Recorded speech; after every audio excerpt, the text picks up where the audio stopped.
राम प्राण हुते प्राण तुम्हारे, तुम रघुपति ही प्राण हुते प्यारे। विधु विष चवै श्रवै हिमयागी, होई बारी चर बारी बिरागी। श्री राम तुम्हारे प्राणों से भी बढ़कर प्रिय हैं और तुम भी श्री रघुनाथ जी को प्राणों से भी अधिक प्यारे हो। चंद्रमा चाहे विष चुआने लगे और पाला आग बरसाने लगे, जलचर जीव जल से विरक्त हो जाए। भय ज्ञान बर मिटै न मोहु, तुम राम ही प्रतिकूल न होहु। मत तुम्हार यह जो जग कहहीं, सो सपनेहु सुख सुगति न लहहीं। और ज्ञान हो जाने पर भी चाहे मोह न मिटे, पर तुम श्री रामचंद्र जी के प्रतिकूल कभी नहीं हो सकते। इसमें तुम्हारी सम्मति है। जगत में जो कोई ऐसा कहते हैं वे स्वप्न में भी सुख और शुभ गति नहीं पावेंगे। अस कही मातु भरत ही लाए, थन पै श्रवहि नयन जल छाए। करत बिलाप बहुत यही भांति, बैठे ही बीत गई सब राती। ऐसा कहकर माता कौशल्या ने भरत जी को हृदय से लगा लिया। उनके स्तनों से दूध बहने लगा और नेत्रों में प्रेमाश्रुओं का जल छा गया। इस प्रकार बहुत विलाप करते हुए सारी रात बैठे ही बैठे बीत गई। वामदेव वशिष्ठ तब आए, सचिव महाजन सकल बुलाए। मुनि बहुभांति भरत उपदेशे, कही परमारथ बचन सुदेशे। तब वामदेव जी और वशिष्ठ जी आए। उन्होंने सब मंत्रियों तथा महाजनों को बुलवाया।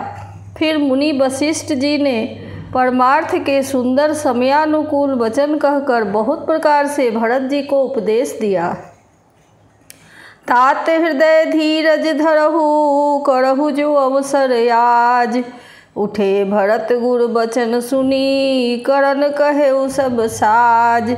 वशिष्ठ जी ने कहा, हे तात, हृदय में धीरज धरो और आज जिस कार्य के करने का अवसर है उसे करो।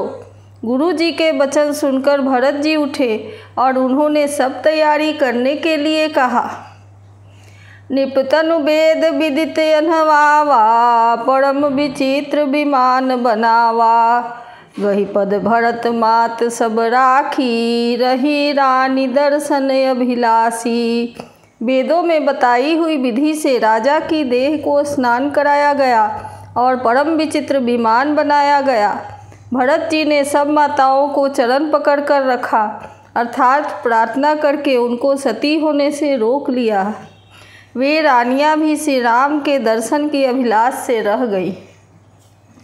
चंदन अगर भार बहु आए, अमित अनेक सुगंध सुहाए। सरजू तीर रचि चिता बनाई, जनुसुर पुरुषो पान सुहाई।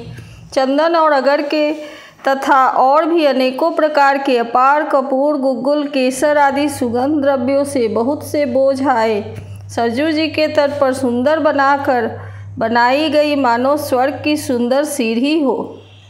यही विधि दाह क्रिया सब कीन्ही, विधिवत नहाई तिलांजलि दीन्ही। सोधि सुमृति सब वेद पुराना, कीन्ह भरत दस गात विधाना। इस प्रकार सब क्रिया की गई और सबने विधि पूर्वक स्नान करके तिलांजलि दी। फिर वेद, स्मृति और पुराण सबका मत निश्चय करके उसके अनुसार भरत जी ने पिता का 10 दिनों का कृत्य किया।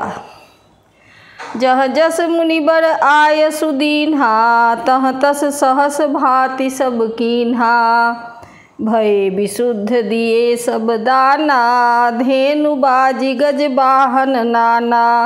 मुनि श्रेष्ठ वशिष्ठ जी ने जहाँ जैसी आज्ञा दी वहाँ भरत जी ने सब वैसा ही हजारों प्रकार से किया।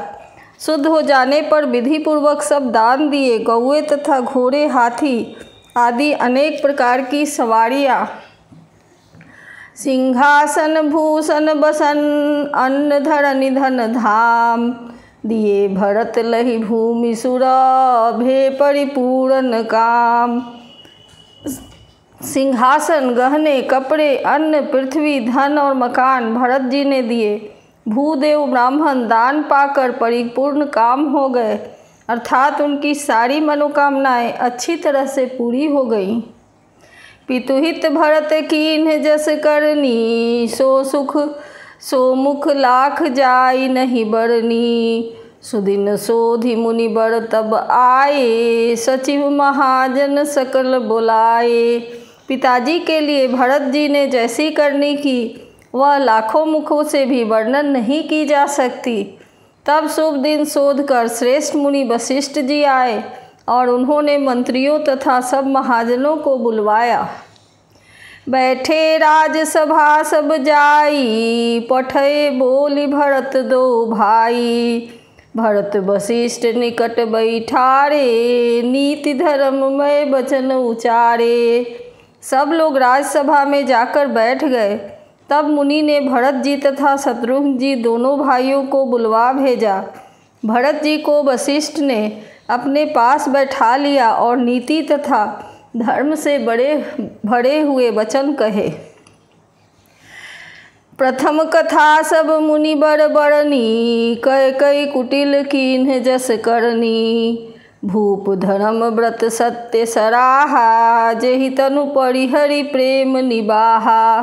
पहले तो कैकेयी ने जैसी कुटिल करनी की थी, श्रेष्ठ मुनि ने वह सारी कथा कही। फिर राजा के धर्म व्रत और सत्य की सराहना की, जिन्होंने शरीर त्याग कर प्रेम को निभाया। कहत राम गुलशील सुभाऊ, सजल नयन पुल केउ मुनि राऊ। बहुरी लखन सिय प्रीति बखानी, शोक स्नेह मगन मुनि ज्ञानी। श्री रामचंद्र जी के गुणशील और स्वभाव का वर्णन करते करते तो मुनिराज के नेत्रों में जल भर आया और वे शरीर से पुलकित हो गए। फिर लक्ष्मण जी और सीता जी के प्रेम की बड़ाई करते हुए ज्ञानी मुनि शोक और स्नेह में मग्न हो गए। सुनहु भरत भाभी प्रबल, बिलखि कहेउ मुनिनाथ। हानि नाभ जीवन मरण, जस अपजस विधि हाथ। मुनिनाथ ने बिलख कर कहा, हे भरत सुनो, भावी होनहार बड़ी बलवान है। हानि लाभ, जीवन मरण और यश अपयश ये सब विधाता के हाथ हैं। अस विचारी के ही देइए दोषु, व्यर्थ काहि पर कीजिए रोसु। तात विचार करहु मन माही, सोच जोग दशरथ निप नाही। ऐसा विचार कर किसे दोष दिया जाए और व्यर्थ किस पर क्रोध किया जाए। हे तात, मन में विचार करो, राजा दशरथ सोच करने के योग्य नहीं है। सोचिए विप्र जो वेद विहीना, तज निज धर्म विषय लय लीना। सोचिए निपति जो नीति न जाना, जेहि न प्रजा प्रिय प्राण समाना। सोच उस ब्राह्मण का करना चाहिए जो वेद नहीं जानता और जो अपना धर्म छोड़कर विषय भोग में ही लीन रहता है। उस राजा का सोच करना चाहिए जो नीति नहीं जानता और जिसको प्रजा प्राणों के समान प्यारी नहीं है। सोचिए वयस कृपन धनवानु, जो नय तिथि शिव भगति सुजानु।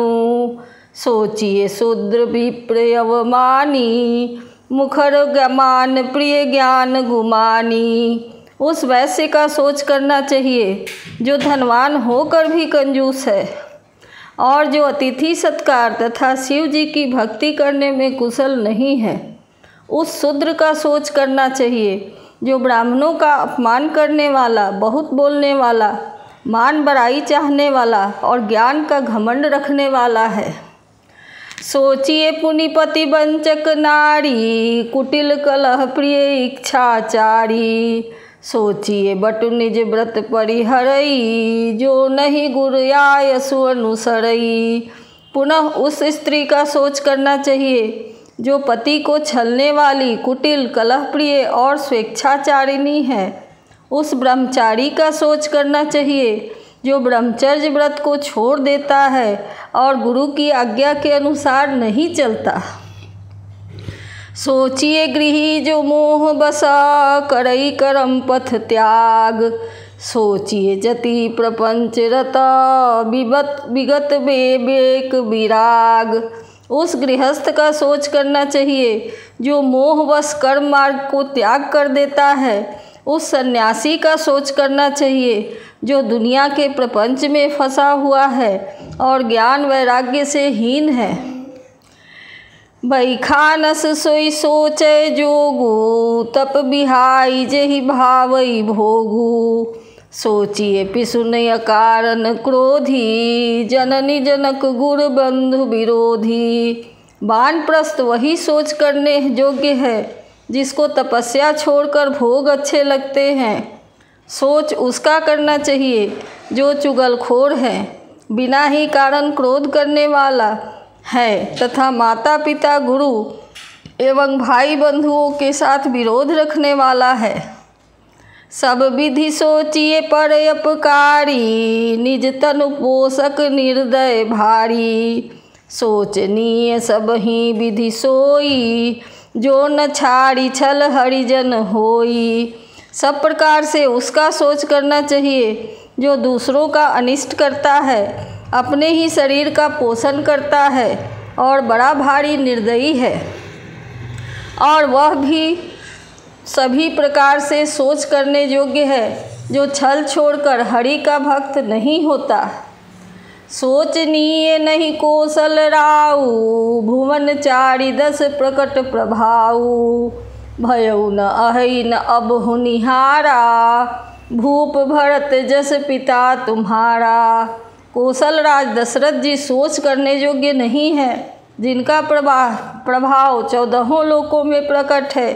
हे भरत, तुम्हारे पिता जैसा राजा तो न हुआ है, न है और न अब होने का ही है। विधि हरिहर सुरपति दिशिनाथा बढ़ नहीं सब दशरथ गुण गाथा। ब्रह्मा विष्णु शिव इंद्र और दिक्पाल सभी दशरथ जी के गुणों की कथाएं कहा करते हैं।